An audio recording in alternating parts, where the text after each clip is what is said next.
Hey guys, welcome to the Hiker Lane. I'm your host, Bob Williams, and I just wanted to spend a couple of minutes this morning kind of talking a little bit about this channel and what our goal is.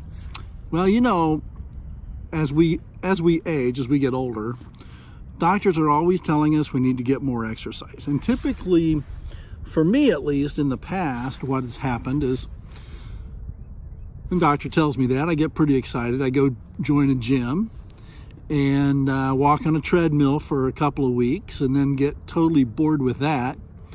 And so just kind of stop. I stop all of that. Last year I paid my gym membership for an entire year, and I don't think I went back after February when I started in January.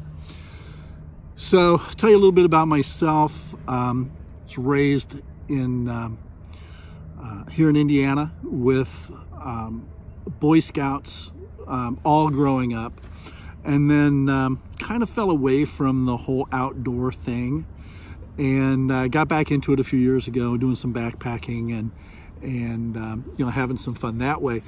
But just day hikes, just going out and walking in the woods was really great. And I kind of realized, you know, this is a great opportunity for people to not only explore the things in their state and their area, but also just to get out and get some exercise. Guys, even if you're walking on a trail in the woods, it's no different than walking on the sidewalk in your neighborhood. It's still a hike. It's still walking in nature outside.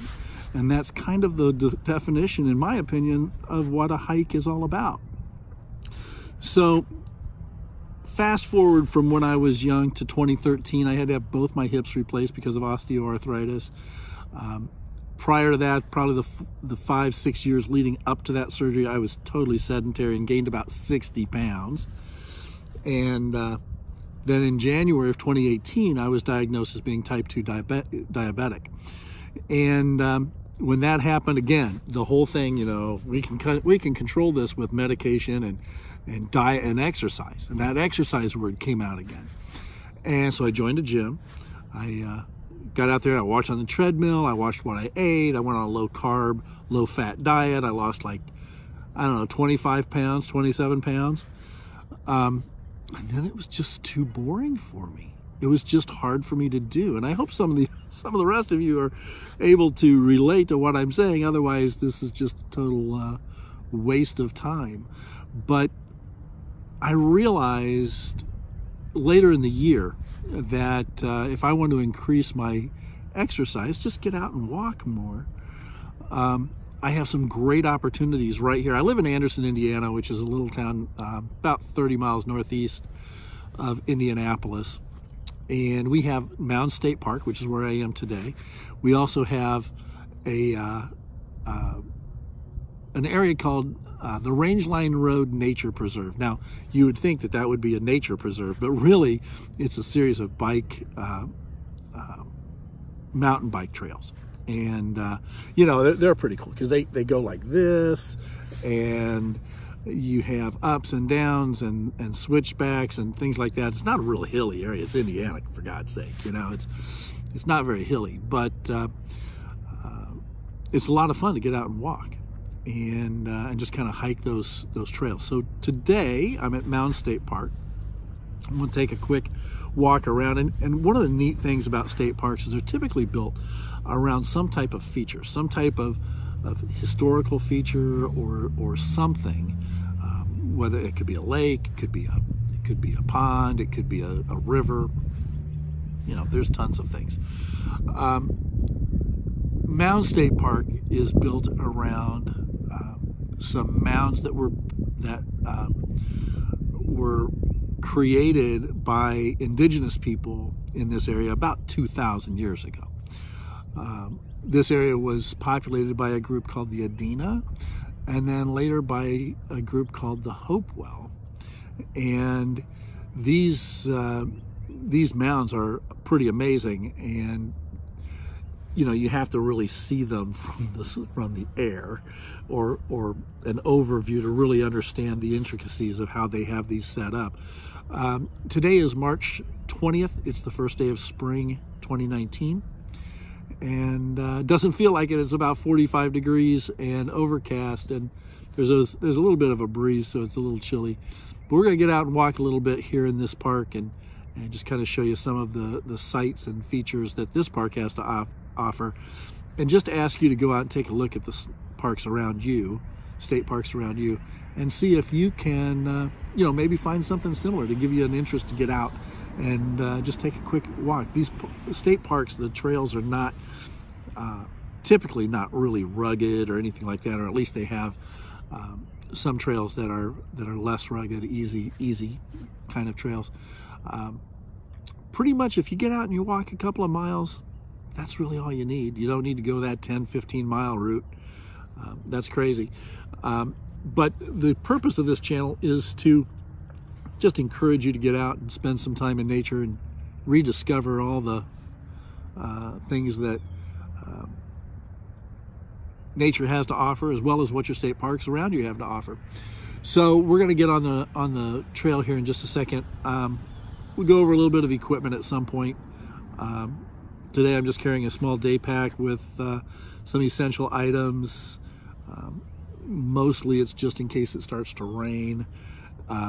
If I get hungry out there on the trail, I've got some stuff that I can snack on. But I have all of my emergency stuff as well. So fire and temporary shelter type stuff. This park, it's not very big. It's really not necessary to have all that, but it's in there, so I just went ahead and brought it. Hope you enjoy this series of videos, and let's get started. Okay guys, so we're right here at the parking lot of the Nature Center. That's the Nature Center back here. We've got a lot of pretty cool stuff in there, and a little bit of history about the park and things that you can see while you're here. I'm going to walk over here, and I want you to take a look at the map so you can understand exactly what we're doing. So get to that and we'll come right back. Okay guys, this is the map of the park, and basically we are right here, and we're going to take this trail that follows this trail number 5, and it kind of follows all the way around the outside of the park down along the White River, and then it's going to come all the way back up and come around, and it's just a big loop. We're going to wind up right back to where we were.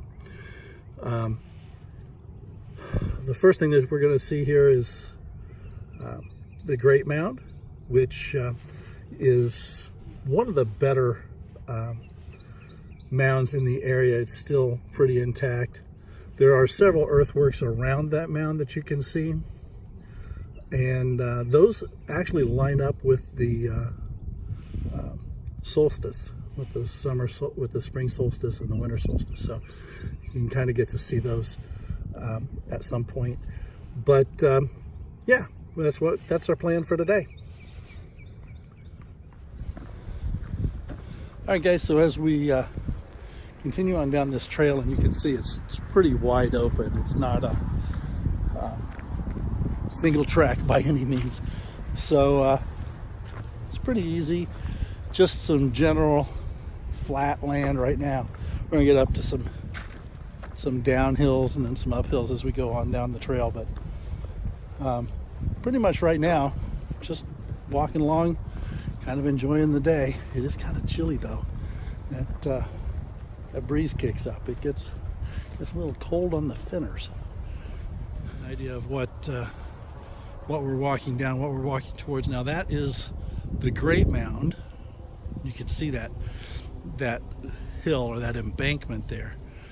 And when we get closer to it, you'll be able to see exactly how that plays into this. But 2,000 years ago, this is a pretty impressive structure, really. People back then, they didn't have metal tools. They were just using sticks and baskets and stones. So it was some pretty impressive feat, really, when you get right down to it. They were just digging this stuff up with sticks and hauling it out with baskets, and that was how they moved all this earth. There's a ton of it, tons and tons of it, I guess, really. So here's an artist depiction of the Great Mound that we're about to walk into. You can see the summer solstice and winter solstice alignments, spring and fall equinox, and then the Great Mound's alignment to north and south. So let's take a look here. So keep in mind that 2,000 years ago, this was probably a lot deeper and a lot higher. But over the course of time, that has all filled in. You can kind of look around and see, get a kind of a good idea of how deep that is, and that this mound is here. Ceremonial purpose, not so much for burials. I guess they found one burial in here, but years and years ago, so not typically a burial mound society that made this one.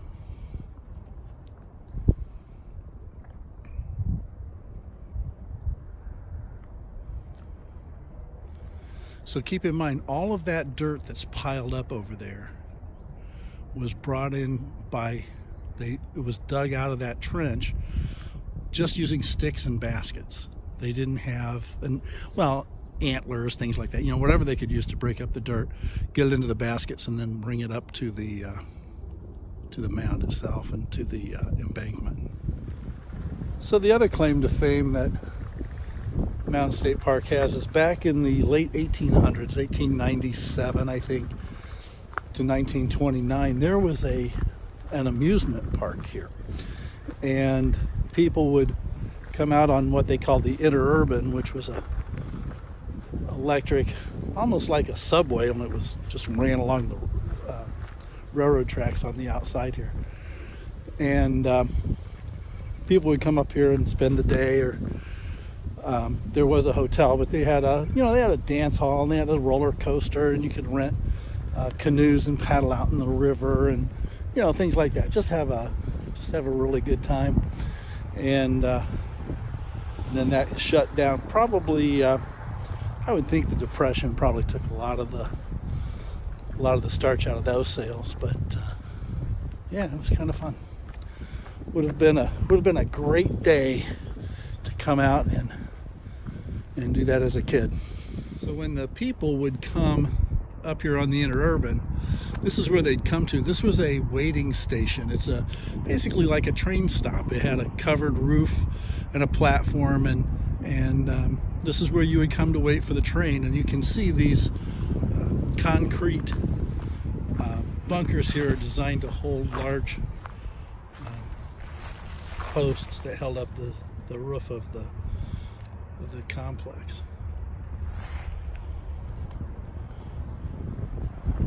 So you get an idea. This is still the main path coming off of the Great Mound. It's going to stay wide like this pretty much through the whole hike till we get way back into the back corner of the park, and then it kind of goes down a little bit. But for the most part, this is what we're looking at. Not a lot to see right now because there's a lack of vegetation, lack of growth. Little creek down there in the bottom.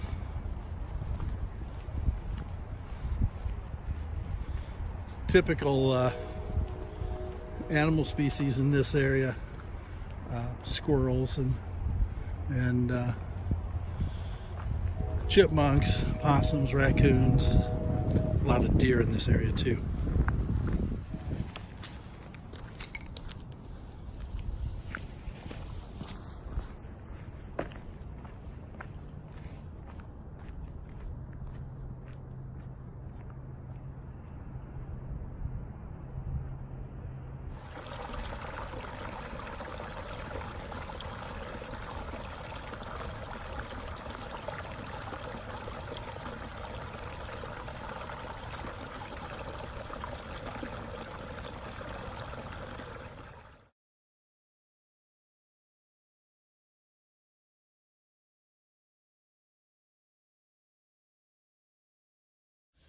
So this is the Great White River, It flows down through the heart of Indianapolis, down, eventually traveling down to the Wabash and then into the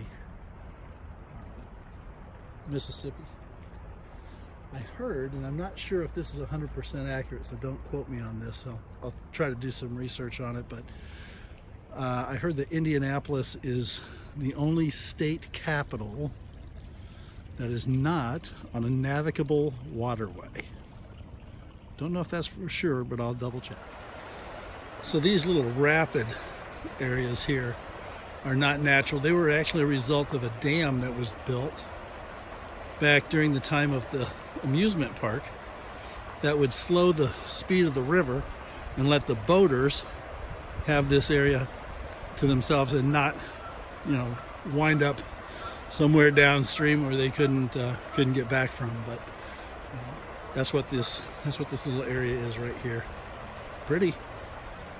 So just about anybody would be able to walk it without too much difficulty. You'll see a lot of people out here with dogs and families making a day of it. Nice little park. So it's 43 degrees, 45 degrees, but back in the shade, there's still a lot of ice, a lot of snow. It's an uprooted tree. There's just so much to see. So many different kinds of topography and rock formations and things. It's really, really pretty interesting.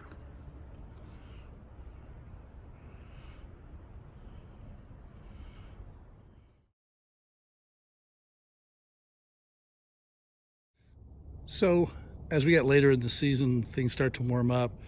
This is a very vocal area for the local frogs and crickets, all kinds of critters that are making a lot of noise out here. This pretty much remains wet, I don't know, almost the whole summer for the most part.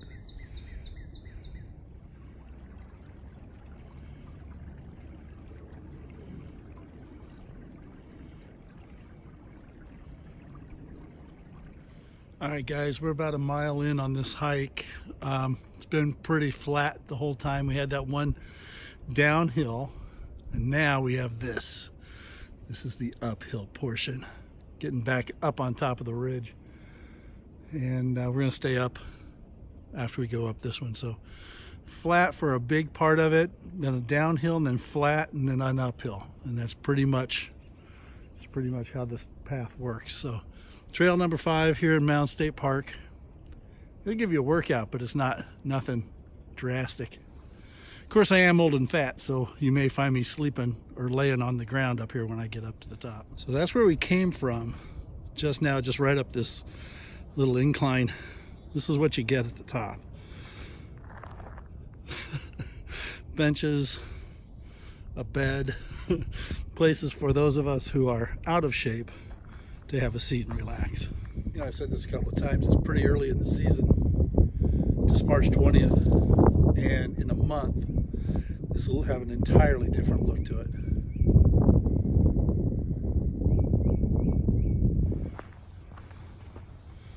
And down at the river from up here on top, it's pretty nice.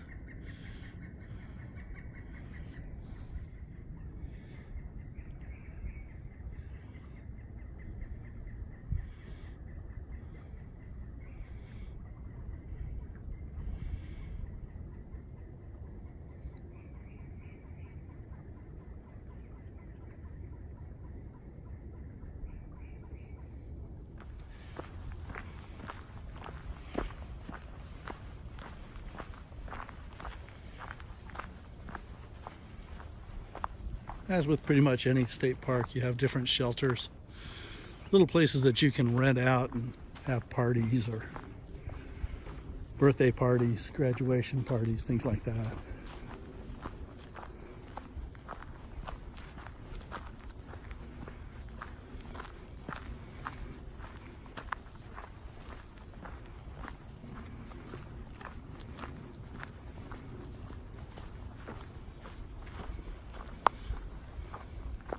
So in this park, there are 5 or 6 mounds.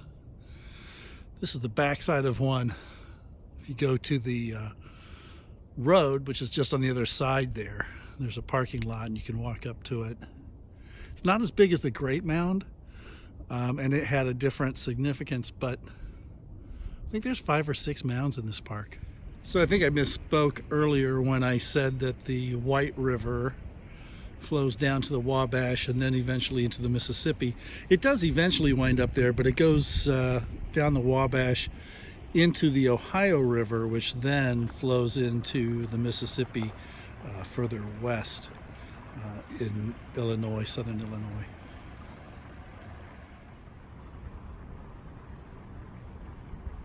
Look at all the initials that people have carved into this tree.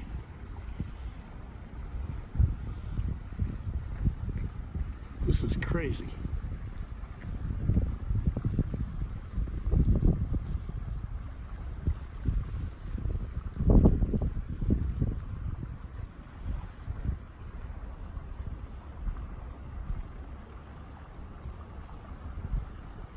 This one that says Dave and Beck, looks like it has a 6'9" underneath it. That would mean 1969 was when that was done. This is 2019. That was 50 years ago.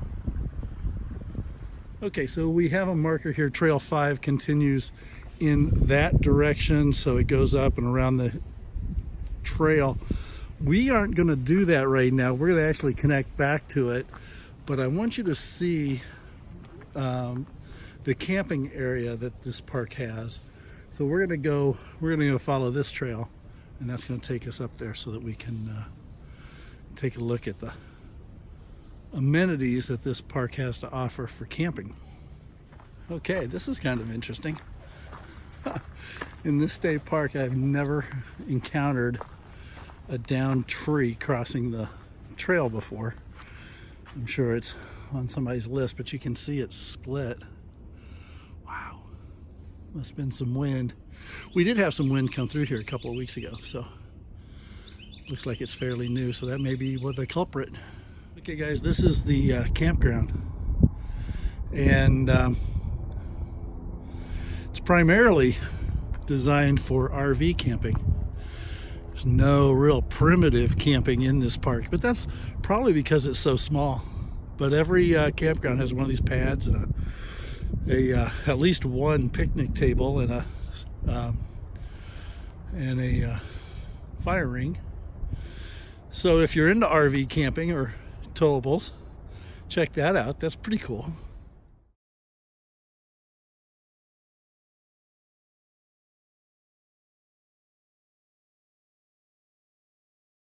He doesn't think I see him. It's a black squirrel. You don't see a whole lot of those in Indiana. I don't know where he went. Oh, there he is. His little head out, saying hi to everybody.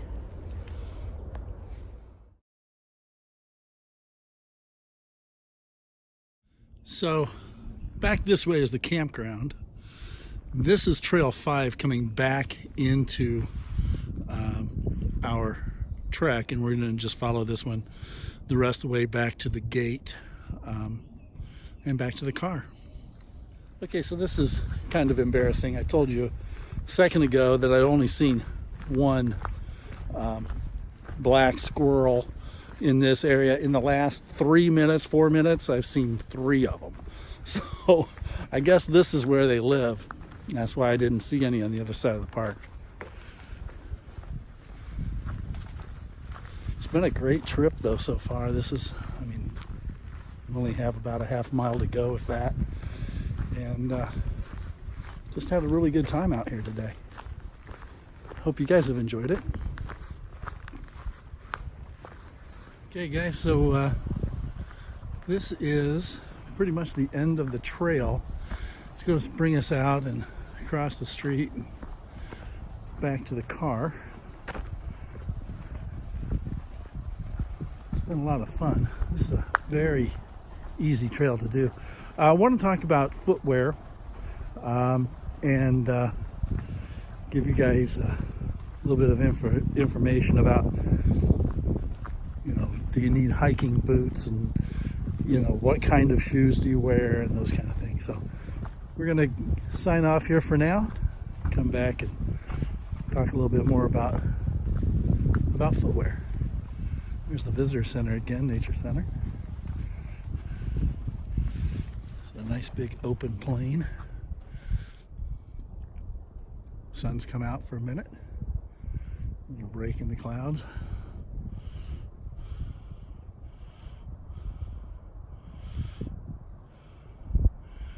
Main entrance is right there.